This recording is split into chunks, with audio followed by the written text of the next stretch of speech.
Yo, how's it going? In today's video, we're going to be looking at how to ramp up to defeating 1,200 NPCs in the new co-op PVE game, Final Stand Ragnarok.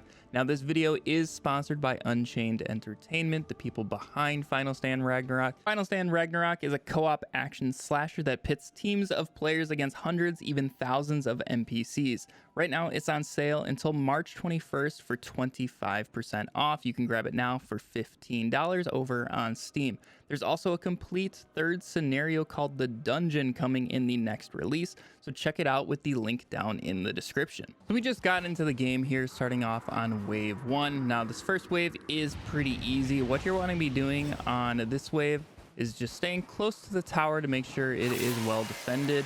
And it's going to start off pretty slow, but this ramps up very, very quickly.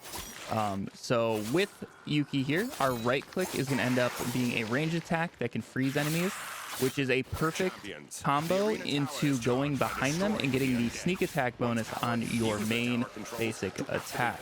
This works incredibly well together here on these big guys.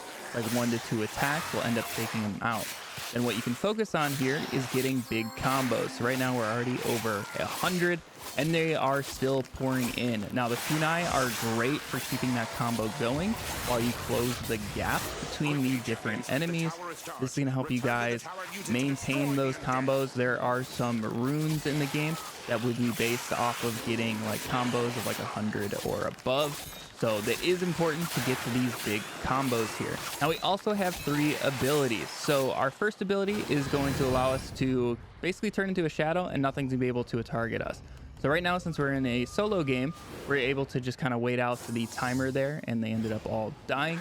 But this is a great escape tool, or if you really need to like get in towards behind a boss, you can use that first and then just go in uncontested. And then we're going to take a look at our second and third ability because those two are definitely Yuki's most powerful. So the second attack is a spin attack. It's really, really good for AoE. So during that horde right there, I would have been using that a little bit more, but I want to mention it first. But once these second waves start coming in, we're going to be able to take a look at those abilities. Now this second wave is all about skeletons and they have a lot of archers. There's a lot of ranged enemies that we're going to have to deal with. So if we take a look at that second ability I was talking about, we're going to do this big spin attack, and right there's a good chance you're going to start seeing the killing sprees show up on the side when you use that. It does use a little bit of mana, but overall it is incredibly powerful and worth to be using this attack almost as much as you can. As you can see, we're already at 100 kill streak here just after using it like 2 or 3 times. It's very, very powerful. So we just keep popping that. It also does a lot of damage, so we do need to look out here because these ranged enemies are hitting us quite a bit. Another very important mechanic to keep in mind is that you can actually charge up the tower. You can see your like progress over there on the left. So tower charge is at 1 out of 1, which means I could go up to here and activate our tower blast and essentially kill everything on our screen, which is very helpful when you're getting overrun. So I will most likely be using that during this wave here. But I do want to just focus on getting rid of some of these higher health, higher damaging targets like these shadow wraiths. They do a lot to me. So I want to make sure I am taking them out as quick as I can while I wait for the bigger hordes to roll in here. Then once we do get the bigger hordes in is where I'm going to activate the tower blast. Also, you can find items around the map in different chests. So that's those 3 items that I have down in the corner right there. Right now, as you can see, we are starting to get overrun just a little bit. I do want to hit 100 streak so I can get some health and shield back due to one of my runes. It's very, very helpful, especially when you are solo. Every 100 kill streak that you get, you're going to get that big bonus of health. It's really, really nice for your sustain as you are going through these maps here. So I'm going to go ahead and activate our tower now because there are a lot of bigger enemies. And it should be able to wipe everybody for us. So right there, we're able to take them all out. And the other big thing is as you are killing enemies, they're going to be dropping power-ups. So there's an orange one for your attack, a blue one for your shield, and a green one for your health. So as you pick those up, your health, shield, and attack is going to be going up. You can see your progress in the bottom left corner. You can upgrade them 100 times a piece. Right now I'm at about 20 a piece on the upgrades. So it is going to take a little bit to upgrade as you're going through. There's also different trees around the map. So these yellow ones will give you mana. So if after a round you are missing some mana, you can go stand next to that to make sure you're topped off for the next wave. Same thing with health here. There's a green like health one. Right now I'm not at full, but if I walk up to it, I'm going to start regenning my health. So I can make sure I start off each wave at maximum health and mana, which is incredibly helpful. And right here, after this wave, there was a chest spawn. So we could go over there and get a bunch of different items for ourselves. It's going to be very helpful.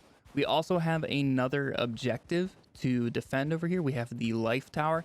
This tower can do basically the same thing as the arena tower in terms of charging it up. Or over there on the left, we can see we have 300 to charge it up.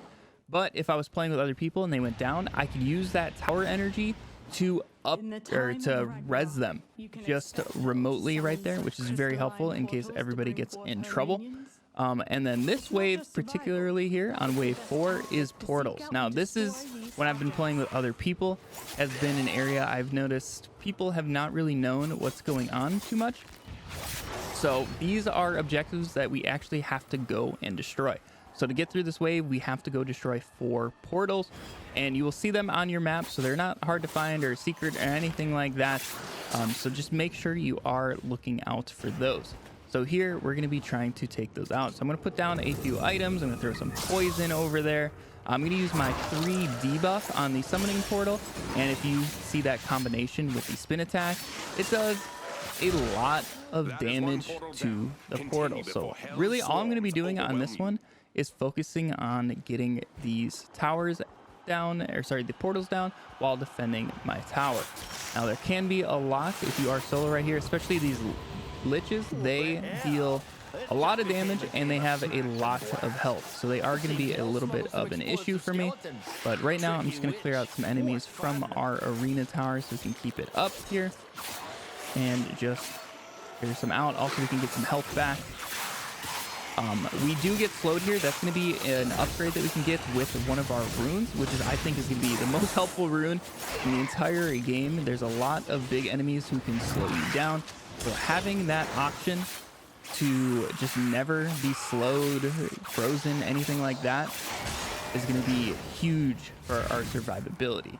Right there, we can essentially just use our spin attacks to take out the different portals when combining them with our debuff. So while our debuff is on cooldown, so I don't really want to fight the portal without the debuff, I'm going to go ahead and just clear out some enemies from their tower. And then now that it is back, I'm going to move on over to the next portal and finish those up. There we go. We just took down the last portal and we finished wave 4 here in our solo game. So it's going pretty well. I'm just going to be grabbing some chests on my way back. This is personally one of my favorite items right here, the feline fascination. It lures all of the enemies to it, so it's really nice for this character where you get backstabs, so you can just throw it into a big horde and then just do a big circle around them, constantly slashing and getting that backstab damage. Now this is going to be a pretty tough wave here because we get to the elite undead, and we're going to be needing to dish out a ton of damage while trying to stay alive. Now this round might be the end of me here just because there are quite a few big enemies. So right now I'm going to use my feline fascination just to get everything off my back. I can go in, and this is why I'm saying this is one of my favorite items in the entire game. They can just do absolutely nothing to you. You just sit there and slash away, get your backstabs, get your combos, all of that. But unfortunately these liches and shadow wraiths are really tough solo, so I think I'm going to go down here. But I think we ended up killing quite a few enemies. Yeah, we're up to 1,500 kills here just starting wave 5. So if you guys get a nice group together, you can go incredibly far, get thousands of kills a piece. It's going to be a really good time here. We can look at my leaderboard here for this particular run, and we were able to get 1,500 kills, a streak of almost 400 right there, and deal over 3 million damage. Not too bad for a little solo run here in our arena. But hopefully this video helped you guys out learning how to take down over 1,200 enemy monsters here within Final Stand Ragnarok. Once again, thank you to Unchained Entertainment for sponsoring today's video. If you guys do end up picking up the game, hopefully I will see you within the game. It's a ton of fun to play co-op, But anyways, thank you all for watching this far in the video. I really do appreciate it. But anyways, I hope you all have a fantastic day, and I'll catch you all in the next video. See ya.